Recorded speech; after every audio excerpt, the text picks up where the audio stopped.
हाथी और रस्सी की कहानी। एक दिन एक व्यक्ति सर्कस देखने गया। वहां जब वह हाथियों के बाड्ढे के पास से गुजरा तो एक ऐसा दृश्य देखा कि वह हैरान रह गया। उसने देखा कि कुछ विशालकाय हाथियों को मात्र उनके सामने के पैर में रस्सी बांध कर रखा गया है।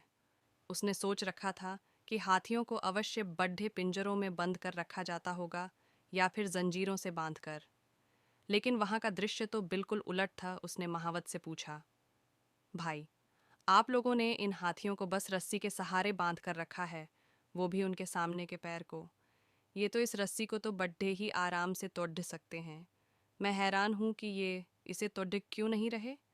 महावत ने उसे बताया, ये हाथी जब छोटे थे तब से ही हम उसे इतनी ही मोटी रस्सी से बांधते आ रहे हैं। उस समय इन्होंने रस्सी तोड़ने की बहुत कोशिश की, लेकिन ये छोटे थे, इसलिए रस्सी को तोड़ डाच पाना इनके सामर्थ्य के बाहर था। वे रस्सी तोड़ डाच नहीं पाए और ये मान लिया कि रस्सी इतनी मजबूत है कि वे उसे नहीं तोड़ डाच सकते। आज भी इनकी वही सोच बरकरार है। इन्हें आज भी लगता है कि ये रस्सी नहीं तोड़ डियाच पाएंगे, इसलिए ये प्रयास भी नहीं करते। यह सुनकर वह व्यक्ति अवाक रह गया। सीख दोस्तों, उन हाथियों की तरह हम भी अपने जीवन में नकारात्मक सोच रूपी रस्सी से बंध जाते हैं। जीवन में किसी काम में प्राप्त हुई असफलता को हम मस्तिष्क में बिठा लेते हैं और यकीन करने लगते हैं कि एक बार किसी काम में असफल होने के बाद उसमें कभी सफलता प्राप्त नहीं होगी। इस नकारात्मक सोच के कारण हम कभी प्रयास ही नहीं करते।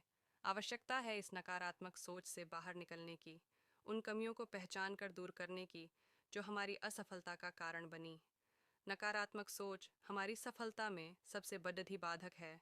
इसलिए नकारात्मक सोच रूपी जंजीर को तोड़ देकर सकारात्मक सोच को अपनाएं और जीवन में प्रयास करना कभी न छोड़ दें, क्योंकि प्रयास करना सफलता की दिशा में कदम बढ़ाना है।